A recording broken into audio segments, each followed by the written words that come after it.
dalam konteks pahlawan nasional, negara tidak boleh memberikan legitimasi tokoh untuk dijadikan pahlawan nasional ketika terjadi polemik, ketika terjadi dinamika yang keras di masyarakat. Nah, kalau kemudian kemarin di Hall Al Khairat di Palu, kemudian ada sejumlah menteri hadir, bahkan kemudian diberi kesempatan untuk berpidato, sebenarnya saya membayangkan pidato Pak Nusron Wahid itu datar-datar saja, bukan bagian dari provokasi-provokasi. Ternyata Pak Nusron di sini terjebak pada pemihaan atau ngeblok, atau bahkan provokasi tersendiri kalau saya baca, kalau saya lihat, saya amati, saya cermati dari pidatonya. Oke lah bahwa Pak Nusron secara pribadi itu setuju dengan kalangan habaib, setuju dengan perjuangan Sis Al-Jufri, tetapi tidak boleh dong sebagai pejabat negara, sebagai tokoh publik, sebagai menteri, kemudian dia bagian dari konflik. Hanya masyarakat purba yang bentuk penyelesaiannya itu dengan kekerasan. Bentuk penyelesaiannya itu dengan senjata atau dengan pertumpahan darah ya. Apalagi konflik ini bukan antar negara, ini konflik antar individu, antar kelompok.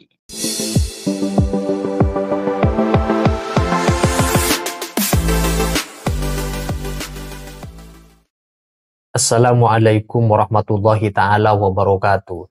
Dr. Soleh Basyari berkomentar atas pengusulan Habib Idrus bin Salim Al-Jufri untuk menjadi pahlawan nasional. Dalam pandangan beliau, seharusnya negara tidak langsung memberikan asisi terlebih dahulu atas pengusulan oknum Habib itu, karena terjadi polemik di tengah-tengah masyarakat terkait dengan adanya pengusulan oknum Habib untuk menjadi pahlawan nasional. Negara harus tahan dulu dan ikut mencari solusi atas adanya panasnya suasana polemik nasab yang ada di tengah-tengah masyarakat sampai hari ini. Menurut Dr. Soleh, saat acara haul Habib Idrus, Nusron Wahid sebagai menteri, sebagai pejabat publik, di sela-sela ceramahnya seharusnya tidak memihak kepada suatu golongan. Kalau terjadi pertikaian antara anak pribumi menyangkut polemik nasab dan usulan oknum Habib menjadi pahlawan nasional, ketika satu kelompok bertikai dengan kelompok yang lain, maka sebagai representasi negara, seorang menteri, pejabat publik harusnya berada di tengah-tengah, bersikap netral baik ketika bersikap maupun di dalam memberikan sambutan ataupun ceramah.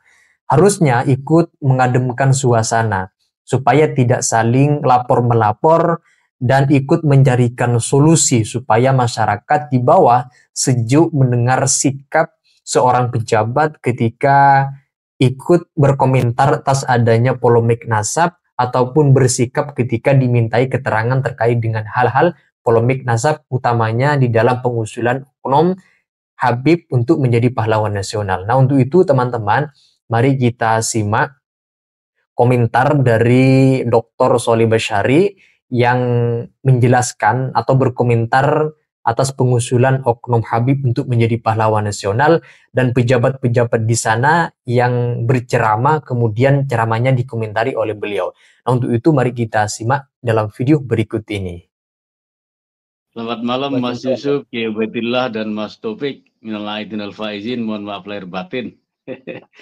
Alhamdulillah kesempatan malam ini kita bersilaturahmi kembali setelah Lebaran kemarin, dan selama Ramadan kita juga tidak naik. Mas Yusuf naik sendirian.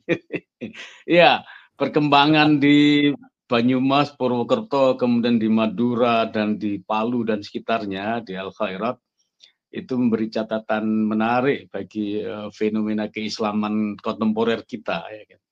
Nah, untuk itu sebenarnya saya melihat pertama adalah semua harus cooling down dan memahami esensi dari Islam ini adalah damai.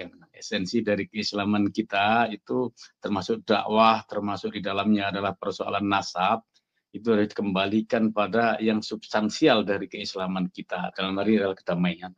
Nah, kemudian yang kedua, karena konteksnya adalah kedamaian, maka para pihak semuanya, termasuk diantaranya adalah teman-teman di Banyumas, kemudian G. Fuad Pleret, kemudian teman-teman Madura yang kemarin didatangi oleh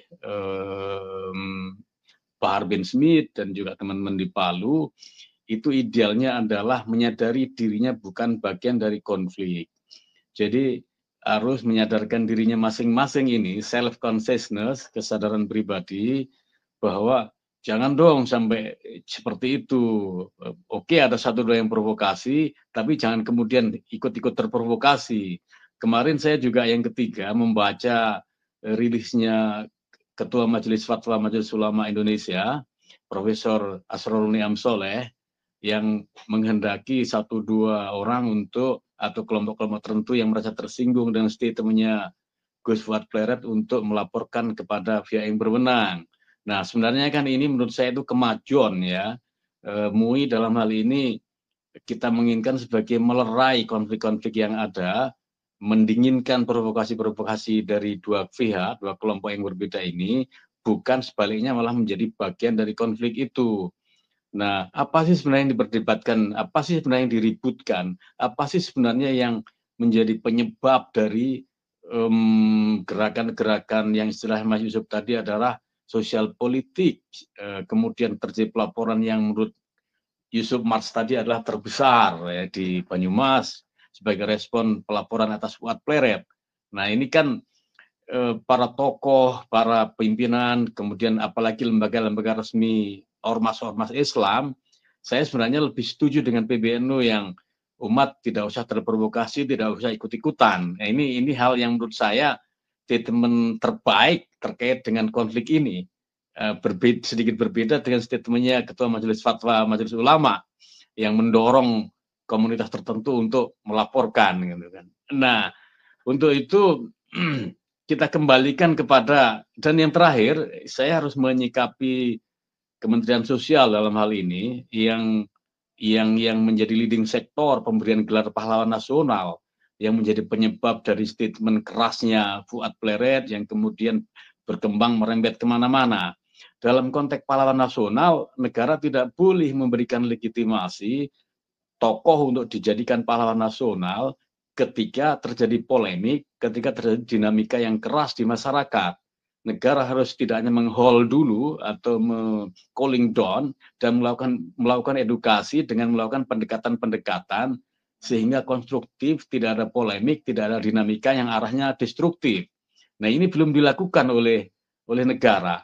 Nah, kalau kemudian kemarin di Hall Al Khairat di Palu, kemudian ada sejumlah menteri hadir, bahkan kemudian diberi kesempatan untuk berpidato, sebenarnya saya membayangkan pidato Pak Nusron Wahid itu datar-datar saja, bukan bagian dari provokasi-provokasi. Ternyata Pak Nusron di sini terjebak pada pemihaan atau ngeblok atau bahkan provokasi tersendiri kalau saya baca, kalau saya lihat, saya amati, saya cermati dari pidatonya. Oke lah bahwa Pak Nusron secara pribadi itu setuju dengan kalangan habaib, setuju dengan perjuangan Sis Al-Jufri, tetapi tidak boleh dong sebagai pejabat negara, sebagai tokoh publik, sebagai menteri, kemudian dia bagian dari konflik. Yang disampaikan Pak Nusron itu menurut saya tidak berbeda jauh atau bahkan paralel dengan yang disampaikan oleh Profesor Asrorun Niam Soleh, Ketua Majelis Fatwa Majelis Ulama. Nah, dalam konteks seperti ini, semua harus mendinginkan situasi, semua harus kembali kepada misi utama agama ini, semua harus mengembalikan pada apa sih esensi dakwah tersebut. Jangan sampai kemudian ikut-ikutan provokasi atau ikut-ikutan mendorong, mengelompokkan bagian dari konflik masing-masing. Nah, kita juga tidak ingin pidato keras-kerasan atau provokasi keras-kerasan juga, gitu kan. Jadi saya ingin atau teman-teman saya mengajak teman-teman untuk meletakkan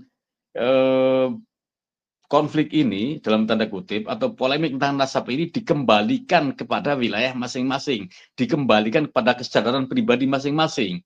Saya yakin pejabat berwenang dalam ini kepolisian yang mendapat laporan-laporan baik yang kontra maupun pro, saya yakin penyelesaiannya adalah dikembalikan kepada komunitas masing-masing, karena ini wilayah-wilayah yang sebenarnya cukup bisa diselesaikan dengan cara diskusi, dialog, tabayun, musyawarah, dan semacamnya. Tidak kemudian dikriminalisasi atau semacamnya itu. Mungkin itu dulu, Mas. Ya, ini sebenarnya sulit-sulit gampang atau gampang-gampang susah gitu. Kenapa? Karena kalau dalam teori sosiologi itu, hanya masyarakat purba yang bentuk penyelesaiannya itu dengan kekerasan. Bentuk penyelesaiannya itu dengan senjata atau dengan pertumpahan darah ya. Apalagi konflik ini bukan antar negara, ini konflik antar individu, antar kelompok. Gitu. Jadi itu harus menjadi kesadaran pribadi masing-masing. Itu pertama. Kemudian yang kedua, seperti apa kemudian bentuk perdamaiannya, kan seperti itu. Nah, ya itu menjadi sebenarnya sangat sederhana saja, bahwa sebenarnya kan pilihannya ada dua kan. Setuju nggak bahwa Habaib itu duriah atau bukan gitu kan. Bagi kalian yang tidak setuju ya kita hormati, bagi yang setuju ya dihormati gitu saja, tanpa harus melakukan, dan itu cukup menjadi kesadaran masing-masing. Wilayah-wilayah ini dihadirkan dalam wilayah-wilayah konteks seperti Kiai Imaduddin, wilayah-wilayah akademik, wilayah-wilayah yang isinya data, perdebatan, teori, konsep. Nah, di situ. Jangan kemudian ditarik pada persoalan-persoalan intinya gesekan antar kelompok. Bahwa kamu kalau tidak bagian dari ini, ya, seperti pidatonya Pak Nusron, saya ngeri sebenarnya. Jadi ini harus menjadi kesadaran masing-masing bahwa oke lah, kita saling menghormati dengan pilihan, dengan keyakinan yang ada. Kenapa? Karena edukasi yang dilakukan oleh Kiai Maiduddin dan kawan-kawan, PW, LSI dan kawan-kawan itu selama 2-3 tahun belakangan ini, itu sudah sampai ke akar rumput, sudah sampai kepada sasaran inti, kesadaran publik, itu udah tercapai. Gitu. Nah, kemudian untuk naik ke level, katakanlah kita dalam tanda kutip melibatkan atau mengajak negara untuk sama-sama seperti keyakinan Kiai Imad dan kawan-kawan, mungkin agak susah. Negara ini kan legitimator atau penyempurna dari legitimasi yang ada. Dia baru melakukan pemihakan ketika semuanya udah jelas definisinya, udah jelas positioningnya, kan gitu. Selagi masih debatable, negara belum bisa masuk, atau jangankan negara, NU aja juga belum bisa masuk. Dalam konteks sekarang, NU lebih jelas pemihakannya adalah ke kelompok yang anti Kiai Imad. Jadi ini Kiai Imad dan kawan-kawan, teman-teman di Banyumas, teman-teman di Demak, nggak usah kecil hati, di Tulungagung dan macam-macam, ya sudah, ini terus saja berjuang untuk melakukan itu, tanpa harus terprovokasi untuk melakukan kekerasan sebaliknya, baik kekerasan simbolik seperti yang digambarkan oleh Mas Yusuf tadi dengan adanya senjata dan lain-lain, atau dalam bentuk provokasi-provokasi dalam rapat-rapat umum dan semacamnya. Lagi-lagi hanya orang purba yang penyelesaiannya dengan senjata, dengan provokasi, apalagi hal-hal bicara soal pertumpahan darah dan semacamnya itu. Harus dilakukan edukasi-edukasi juga ini, dan mestinya memang negara hadir di situ. Bahwa negara nanti penyelesaiannya adalah dikembalikan lagi kepada komunitas masing-masing, ya memang ini konfliknya memang konflik komunitas, bukan konflik kriminal dalam tanda kutip yang melibatkan individu antar individu. Ini adalah soal konsep, soal kesadaran, soal keyakinan, dan itu semestinya adalah cukup dipantau. Negara tidak mungkin memihak itu. Mungkin gitu Mas Yusuf. Oke. Baik, ini tensi politik dan keamanan ya, ketika kelompok-kelompok yang pro dan kontra saling lapor ke polisi, memobilisasi massa, atau mengancam satu sama lain di media sosial, itu sudah masuk kategori potensi politik horizontal. Nah, negara bisa dianggap tidak hadir kalau masuk atau kalau masuk malah dianggap memihak. Nah, apakah Anda melihat ke arah sana ini? Bahwa tensi saling lapor kemudian saling pengerahan massa ini akan menjadi potensi untuk konflik horizontal? Untuk aparat-aparat di daerah, saya yakin mereka belum menentukan sikap ya, dalam tanda kutip. Artinya apa? Artinya bahwa belum ada kebijakan nasional tentang penyikapan terkait konflik habaib ini, terkait isu tentang habaib ini. Kalau ada penyikapan nasional, pasti aparat-aparat di daerah, di Banyumas, di Madura, di Palu, di Demak, di Tulungagung, di Jember, dan macam-macam, pasti penyikapannya tunggal.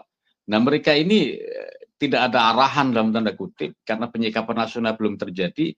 Saya yakin itu penyelesaiannya adalah kreativitas masing-masing penanggung jawab keamanan masing-masing ya. Itu pertama. Kemudian yang kedua,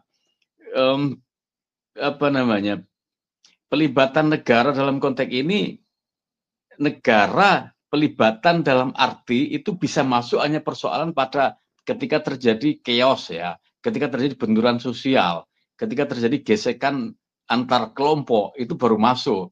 Tapi untuk masuk pada isu tentang habaib ini, saya meyakini belum saat ini atau belum sekarang. Kenapa? Karena penyikapan negara tentang isu habaib ini belum ada. Dan negara pun juga belum tergerak misal untuk minta fatwa, minta pendapat dari Nahdlatul Ulama atau dari Majelis Ulama misalnya. Dua stakeholder yang berkepentingan langsung dengan isu habaib ini. Nah, relasi antara NU dan habaib, ulama-ulama Nusantara dengan habaib, kiai-kiai kita dengan habaib ini kan sebenarnya kayak saudara ya, atau memang saudara. Persis kayak relasinya antara teman-teman Muhammadiyah dengan kalangan Al-Irsyad Islamiyah. Nah ini kok bisa antar saudara kemudian gontok-gontokan seperti ini, kerasnya kan gitu kan. Nah saya yakin negara melihatnya ke arah itu sebenarnya. Baru kalau kemudian ada dorongan atau lebih keras lagi, bisa saja negara meminta fatwa Majelis Ulama atau minta pendapat dari PBNU untuk menyikapi hal ini. Nah, selagi belum ada permintaan itu, saya yakin ini menjadi isu liar dalam tanda kutip, menjadi gerakan yang liar dan agak susah itu penanggung jawab keamanan di daerah untuk menyikapinya. Karena apa? Karena belum ada kebijakan nasional terkait isu habaib ini. Kita tunggu kebijakan nasional itu. Oke, saya kira negara tidak perlu. Apakah menurut Anda negara perlu mendefinisikan tentang si A nasab tersambung ke Rasulullah atau tidak? Saya kira ini menurut Anda apakah negara cukup netral saja? Biarkan saja ini perdebatan antara yang pro dan kontra, tetapi tetap menjaga tensi keamanan, tensi emosi, walaupun panas di pikiran, tetapi tetap tidak bergemuruh di akar rumput. Awal-awal Menteri Nasaruddin Umar, Profesor Nasaruddin Umar jadi menteri, di podcastnya Roma Irama, beliau jelas penyikapannya terhadap habaib ini. Tapi kan belakangan melempem, dalam tanda kutip. Padahal kebijakan negara terkait keislaman, itu leading sektornya adalah Menteri Agama. Nah, kalau Menteri Agama aja dari awal diangkat, dilantik, kemudian sekarang berbeda, kita mau berharap dari mana? Gitu. Memang kalau negara tidak turun tangan di dalam menyelesaikan persoalan polemik nasabah Alawi, maka sampai kapanpun tidak akan pernah usai perdebatan, isunya, polemiknya yang terus menggelinding di tengah-tengah masyarakat, baik secara faktual maupun secara dunia maya. Di media sosial pun tidak kalah hebohnya terkait dengan adanya isu nasab. Yang paling berarti sebenarnya untuk dapat bisa menyelesaikan persoalan ketika negara hadir yaitu adalah Menteri Agama. Tetapi kalau kita perhatikan pada video saya sebelumnya, Menteri Agama sudah menyatakan dengan tegas memang negara tidak bisa langsung semuanya negara yang mengatasi katanya. Termasuk yang tidak langsung disikapi secara tegas apakah polemik nasab ini menjadi tanggung jawab negara. Saya rasa kalau isunya 3 tahun belum juga berkesudahan, belum selesai, maka alangkah lebih baiknya negara melalui Menteri Agama maupun misalnya negara meminta fatwa terkait dengan polemik nasab kepada lembaga Majelis Ulama Indonesia, maka akan lebih alangkah bijaknya, akan lebih solutif di dalam meredah pertikaian polemik nasab Ba'alawi di tengah-tengah masyarakat. Maka kalau sudah negara yang hadir, kemungkinan besar polemiknya tidak seramai ini. Saya rasa itu teman-teman, silakan kalau kalian ingin menyampaikan pendapat, pandangan terkait dengan penjelasan dari Dr. Soleh Bashari yang barusan kita simak, tulis pendapatnya di dalam komentar sana. Sekian dari saya. Wassalamualaikum warahmatullahi wabarakatuh.